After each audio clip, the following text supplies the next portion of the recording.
The talk I wanted to give today is called Hacker in the Wire. So it's a little bit about this guy here. It's called a catch wire. And we'll tell you a little bit more about this device. But essentially, it is a little computer that you can let live on your network, and you can hack people and do fun stuff like that. So what's this talk about?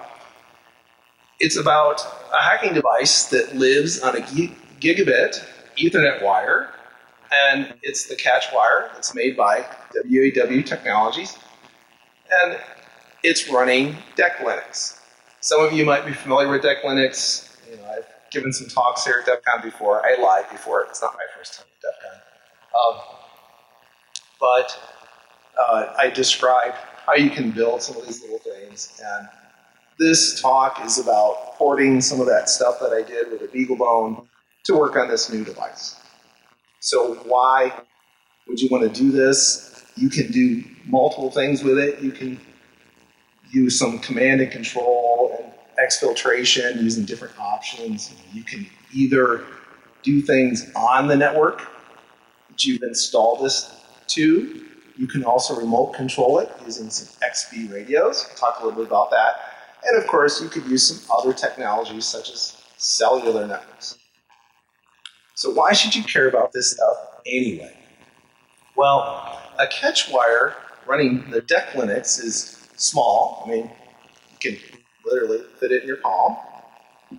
It's pretty flexible.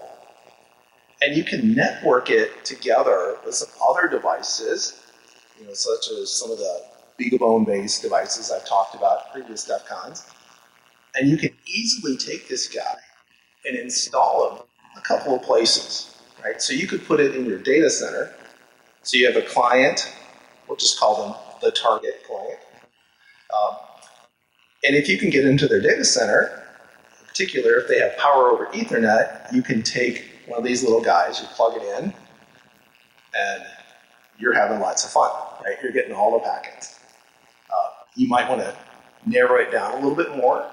You could put it on a LAN segment. Maybe there's only one LAN segment that's of interest to you. Of course, you could also inline a single PC, if that's what you wanted to do. If you can find an unused desk, slap it under there and be on their network. A little bit about me. Some of you have seen me around. I'm a professor at Bloomsburg University in Pennsylvania, and I teach pen testing, information security, and digital forensics. Also written a couple of books. This book is one of them, Hacking and Penetration Testing with Low-Power Devices. And we actually have a new book that we're releasing through Pen Tester Academy tomorrow on Linux forensics. So if that's interest to you, come by the booth. I've been programming since I was about 8, in assembly since I was 10, hacking hardware since I was around 12 or so. Also been known to fly, build planes, do some other aviation stuff. Course author for Pen Tester Academy and some others as well. So what are we going to talk about? We're going to talk a little bit about the catch wire. What is it? What does it do? Talk a little bit about DEC Linux, some of the attacks that you can do with this device or with a BeagleBone Black-based device. And then we'll talk about some things that you can do specific to the catch wire and some ideas for some future directions that you might want. So the catch wire, right? What is it? It used to be called the Luna, the Little Universal Network Appliance. They had a Kickstarter last year, I believe, and they changed the name after the Kickstarter for some legal reasons. And it's essentially like the BeagleBone Black, except it's got 2 gigabit Ethernet interfaces on it, and it supports power over Ethernet, and it also has a nice integrated FTDI USB to UART chip. What it doesn't have, the Beagle has, is it doesn't have the HDMI output or all of the GPIO headers. So in terms of the software, it's very similar, which was something that made it very easy for me to port what I had done with the BeagleBone over to this new platform. Here's a block diagram. You can see it's got a TI processor, and if you look at this and you compare it to the BeagleBone Black, you will see that it's very similar, other than having the whole gigabit Ethernet stuff. The board looks kind of like this. You can see it's got a couple of gigabit Ethernet ports. You've got a power over Ethernet pass-through module. So you can go ahead and pass through the power through the device if you want or not. And that's what those headers, say J1 headers, are for. On the bottom of the board, you have processor, memory, and some other stuff as well, including a micro SD card slot that you can use if you want to load up something like DEC Linux. So speaking of DEC Linux, what is it? DEC Linux is something that I made a while back, and it's essentially built on Ubuntu 14.04, and it's optimized for pen testing with things like the BeagleBone Black, CatchWire, and similar things. So you could use this as a Dropbox or hacking console, remote hacking drone. And there's a lot of different uses for these little devices. It has over 4,000 packages pre-installed, and I will say this, unlike certain other pen testing oriented distributions, which I won't name, it's pretty much fluff free, right? It's got 4,000 packages that people actually use, not something that someone wrote 10 years ago and no one's used it since. To that base OS, I've added some extra things. I have these different modules such as the mesh deck. So the mesh deck allows you to remotely command and control these devices using XBee or Zigbee mesh networking. So it allows you to command and control and coordinate attacks. You can attack from up to 2 miles away. I've also developed the air deck. So it's a flying hacking drone. So it's a flying hacking drone that I built it on top of a quad shot, if any of you are familiar with that. It's a nice flying wing platform that is capable of vertical takeoffs and landings. It's shown in the picture here as well. And so I have that as another possibility. So, let's say you don't have good physical access, you can actually fly in your hacking hardware, land on your target's roof, hack the crap out of them, fly away. Also developed the ForeDeck, which is a forensics module that lets you do USB write blocking and things like that. And I developed something new called the UDeck, the USB deck for USB-based attacks.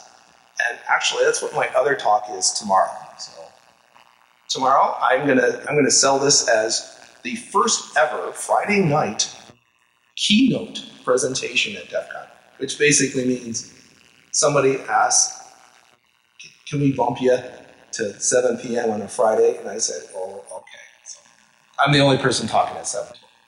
If you're bored and you're not eating dinner, come by. We'll talk USB attacks. But okay, so the CatchWire. How are you going to power this thing? Well, if you have power over Ethernet, you're golden. I mean, that's the best option ever. Just plug it in. You're good to go. As I said before, you can pass through the power using the jumpers on the device. You can also use a DC adapter, so it has a plug on the end for DC power. That's the second best option. And you can also use USB power. So there's a USB port. You can use it to power the device via a charger.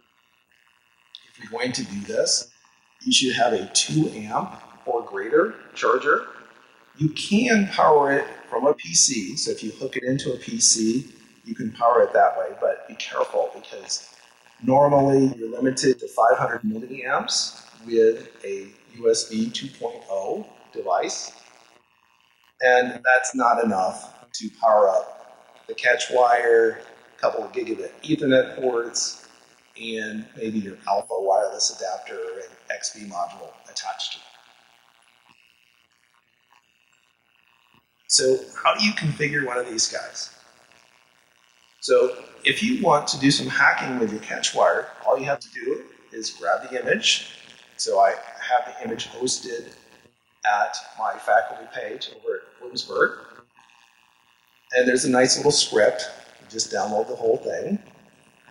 And you can create a micro SD card using the provided script. You're going to need at least a 16 gig card because it will not fit on an 8 gig card. And honestly, I'd recommend a 32 gig card because it's a little bit tight at 16 gig. There's a lot of hacking goodness built into this.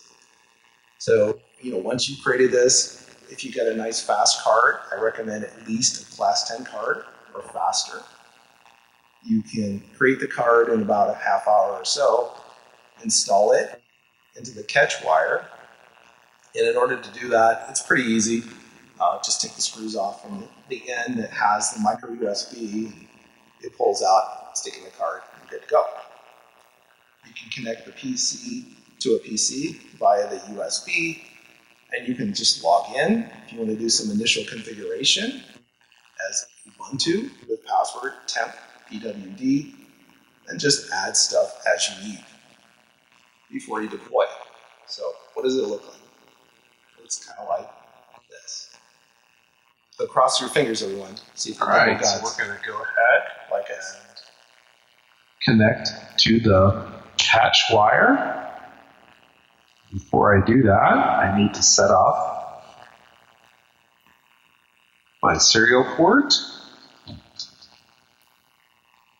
So this is from a Ubuntu system. And I will change this to TTY, USB 0, no flow control. I'll plug in the device. And here we can see some of the boot sequence. Now this will take a little bit longer than the typical boot sequence if you're booting the standard version of Linux that comes with the catch wire. And the reason for that is that I am booting up the DEC Linux here, and that has an awful lot of extra stuff that is coming up. You can see here where it came up and it started a bridge process that bridges the two Ethernet adapters. And here we are bringing up some additional stuff.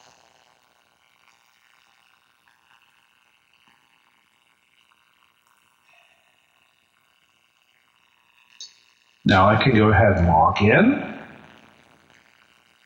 Default login is Ubuntu. Temp pwd as displayed in the banner message. I've managed to boot DEC Linux. All right, so that's pretty easy. By the way, the first time that you boot it, it might take a little bit longer because it has to set up some stuff on the SD card. Do not write protect the SD card. Just a little hint there. That it can cause some problems. Okay, so I talked a little bit about bridging the Ethernet connections. Now that's the default on the catch wire. It'll come with some network flow monitoring software and everything pre-installed. And the kernel options are also going to have this bridge set up. But if for some reason you wanted to split it, you can, and it's pretty easy. You just change to the boot, uboot DTBS directory. DTBS, if you're not familiar with these things, stands for device tree binaries. Device tree binaries are a clever and elegant way of accounting for all the different kinds of hardware you can have on your systems, especially ARM-based systems. And all you need to do is change that overlay, that binary that describes the device, and you just copy the DMAC version over the Luna version and comment out some lines in the UDEV rules, as I indicated here, If you want to go back, you just reverse the process.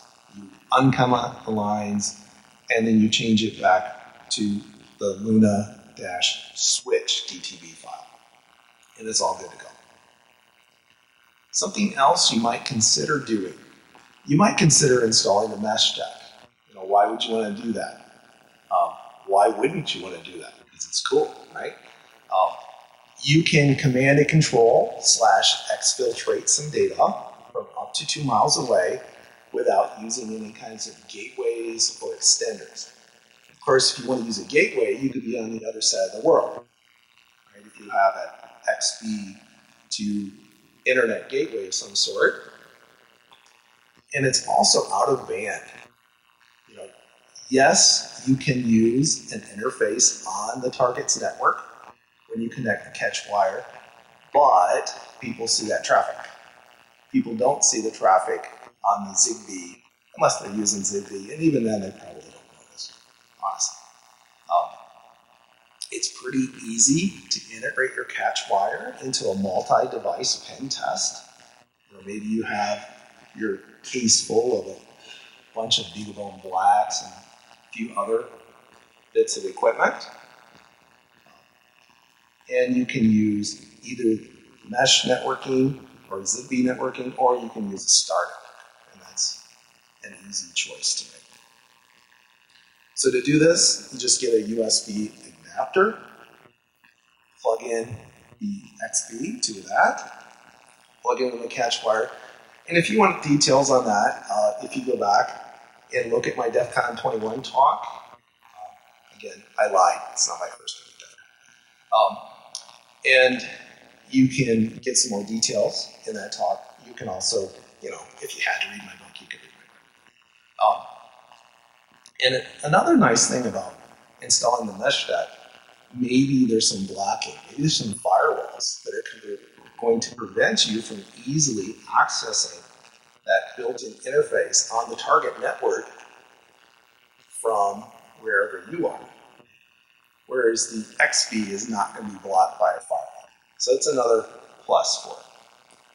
So I'm going to start with an old friend. So here's using an old friend, maybe using an old friend with a catch wire.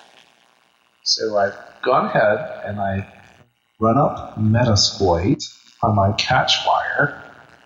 And now one of the first things I want to do is just verify that I'm connected to my database, which I am. And I can go ahead and run a DB nmap. And we can see that it's finished. We can also notice that this host here, 123, looks like it has some interesting services. It's got an FTP server, an HTTP server, and some Windows file sharing. So it looks like we might have some interesting opportunities in order to exploit things on that machine. And of course, I can run my hosts command. I can also run my services. So now that I have my list of hosts and services, have another look at this list and find something that we might want to try to attack. So I see right here that I have a free float FTP server, which could be vulnerable, and some other things that are vulnerable as well. But let's start with our good old friend, good old MS-08067. So I'm going to try and run up this exploit. MS-08067. It's not a security con with an MS-08067 exploit, is it? Options, set our host to 192.168.1.123. Now I'm going to set my payload, show our options again, and we will say our local host is here. Now we're ready to run our exploit. And there you have it. we just opened an interpreter session on a Windows machine using our old friend, MS08067. I can go ahead and do a screenshot, hash dump. There we go. And all the usual Metasploit commands. All right, so, it's pretty fun. It's a good chunk of fun to take a little handheld device and pwn Windows boxes. Maybe it's just me. All right. So some other stuff you can do. Let's do a little bit of sniffing. I mean, obviously, this is an awesome device for doing sniffing on a wired segment. So, we noticed that there was an FTP server running. So let's go ahead and we will sniff some traffic. And the command we're going to use, we're just going to use a TCP dump on a particular host. So the command is TCP dump -n and host, and the name of the host -v, which says, hey, please be verbose -a, which says dump these packets to ASCII. Sorry, can't speak today. And it's early. It's only Thursday. I haven't been drinking, I promise. Right. And pass that to egrep, and what we're going to look for is the user prompt, where they sent their username, or where they sent their password. And of course, FTP, it's all in clear text. So let's give this a try. So we have a host that's running an FTP server. We can verify that with nmap. So if I do an nmap on 192.168.120, which is a system that we previously identified as running FTP, we can then use the catch wire to capture all the packets to or from the system. Again, the catch wire is installed in line to this LAN segment. So I can pretty much do whatever I want. And here we see, sure enough, yes, there is an FTP server running. So I will go ahead and run TCP dump, and I give it the -n hosts and the name or IP address. Please be verbose. And -A says, take all of your stuff and send it to ASCII. So give me an ASCII representation of my packets. I will pipe that to egrep, and I will look for either user in uppercase and then a space, or pass in uppercase and then a space. So once I do that, it will start listening. I can go to another machine in my network, and I can log in via FTP, and voila, there you have it. User Joe logged in with password 1. Now, one thing I should say. All right, so I'd say not bad. And do we even have to write a script? It's like one line on command line. So, loads of fun. What about other stuff that you might want to do? Like, what if you want to use Wireshark? And you're like, what's with all these console apps, though, right? All right, you can use Wireshark with a catch wire as well. So something you can do is use the catch wire to capture packets, and then you can send those on to Wireshark. Now, before you can do this, however, you're going to have to let root log in. So normally root is not allowed to log in, which is a good thing. So you're going to have to go in and edit a config file that allows root to log in via SSH. Now, why not? Why not let root log in through SSH? Well, root is a very well-known user ID, so then you only have to guess the password. So you can figure that one out.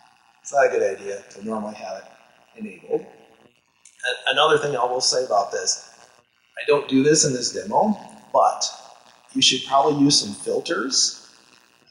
Even the most clueless sysadmin might get a little bit suspicious if there's suddenly this doubling of traffic and it's all flowing out of his network.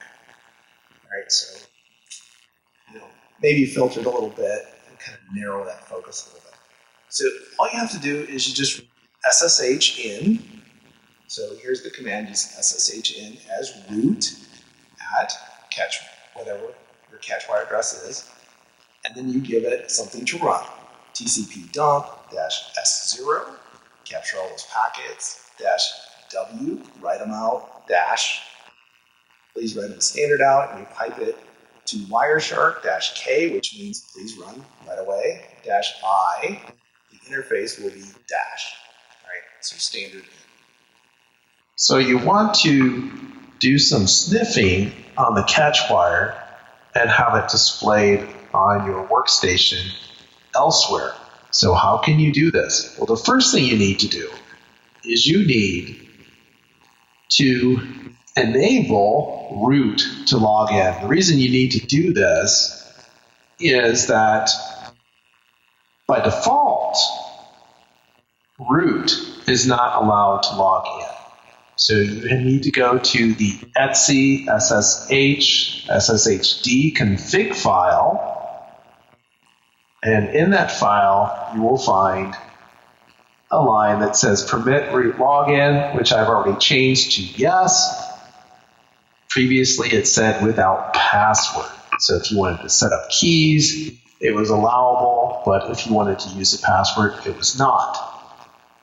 So now that that's been done, just quit and go ahead and show you how to run this.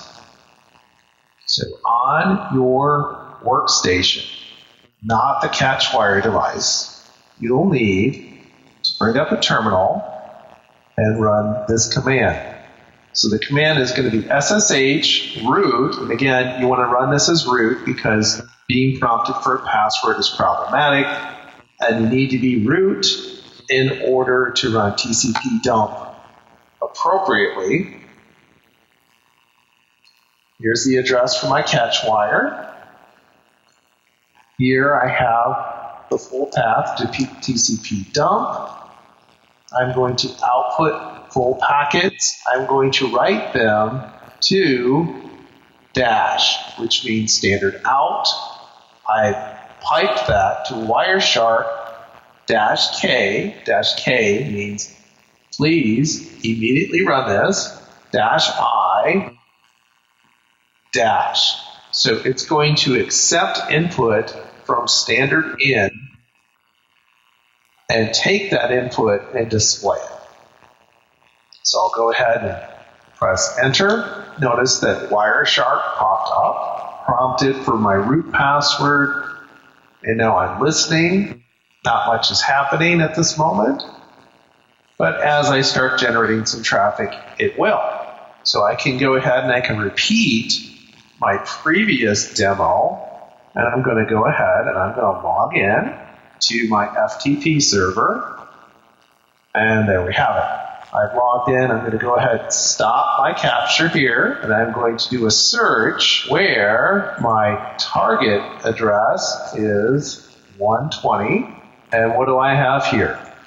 There's a request, user Joe, password 1. So there you have it. Yet another way that I can sniff some traffic, and in this case, I am exporting that traffic remotely to another workstation. Remember, okay, so if that one line on the command line with that grep command was too much, you don't have to write anything, right? Just type the Wireshark, a couple filters, and you can do the same thing.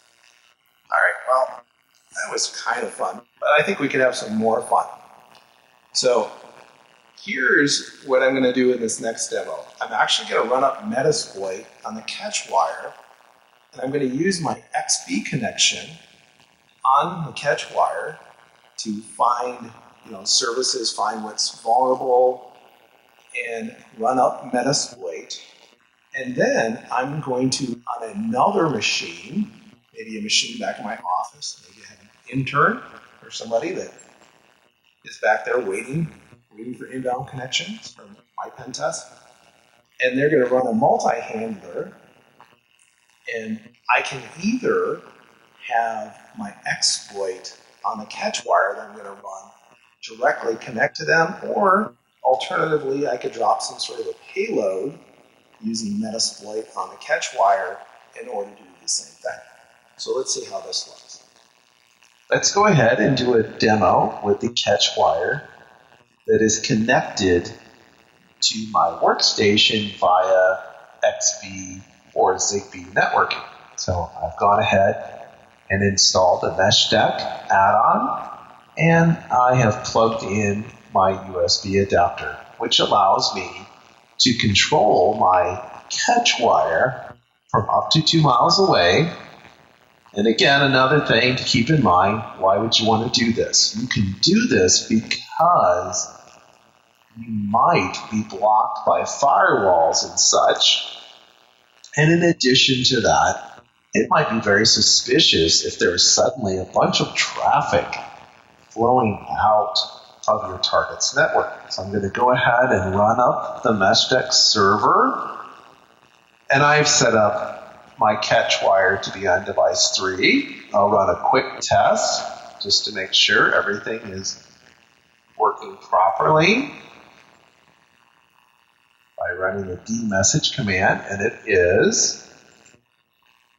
I can also check my networking with ifconfig, and I can see that this device has attached itself at address 120. Again, if I use this, I need to be aware that I might have issues with detection from my target. Let's run nmap on a machine in this network. And I can see this machine is running an FTP server, a web server, and appears to be doing Windows file sharing, and has some other things running as well.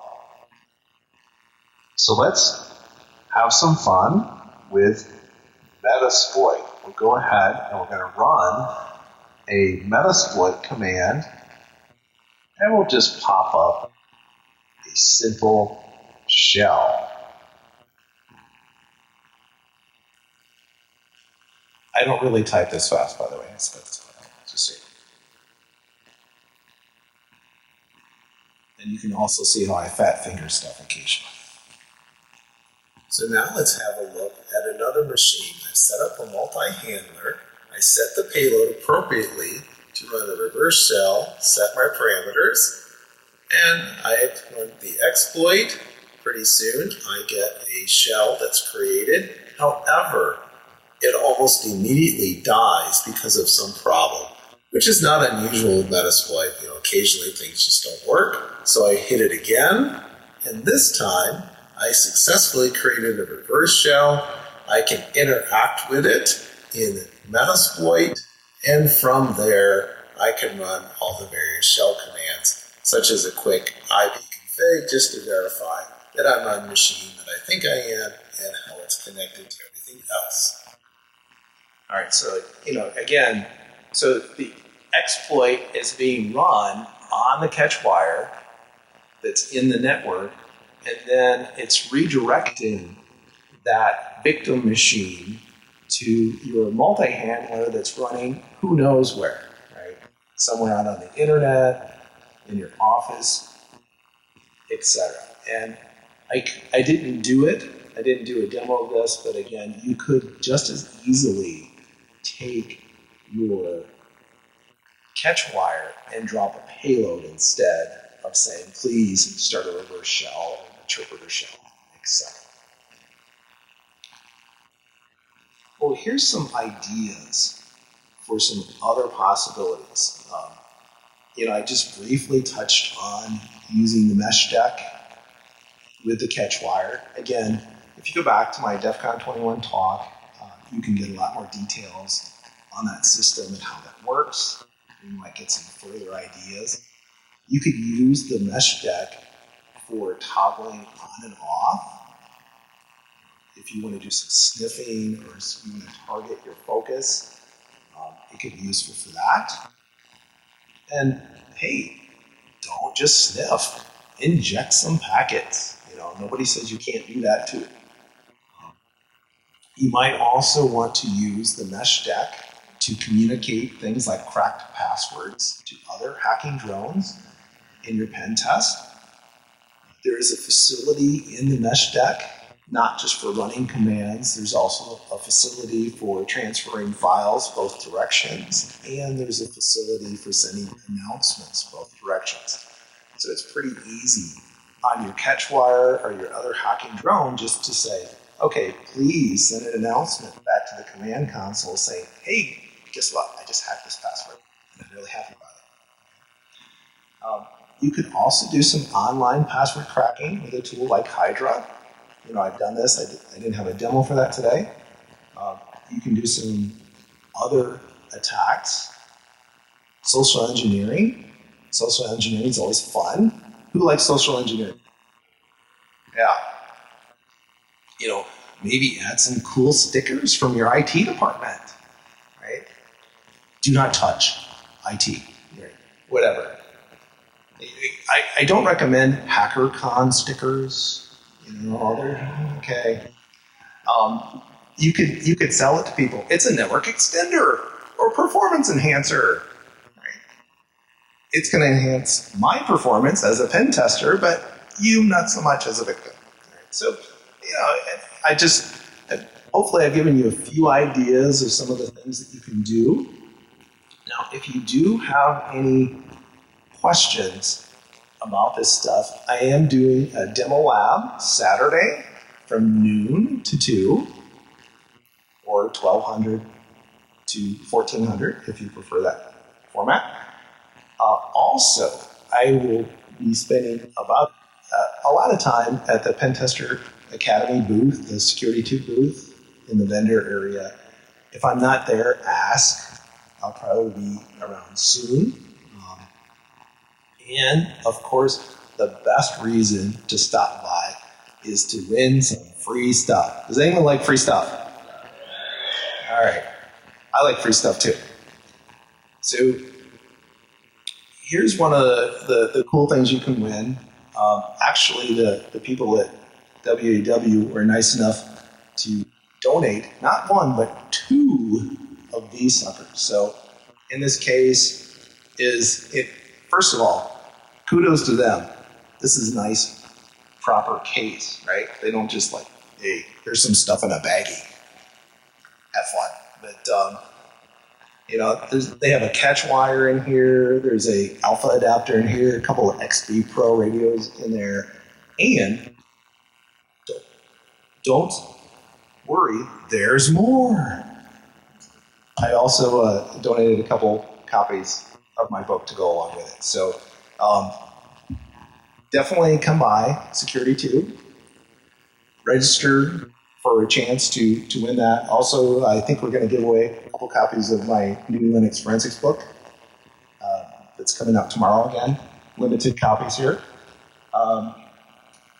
I will say this, for those of you that are paranoid, especially those of you that said you like social engineering, there will be a QR code that you can scan.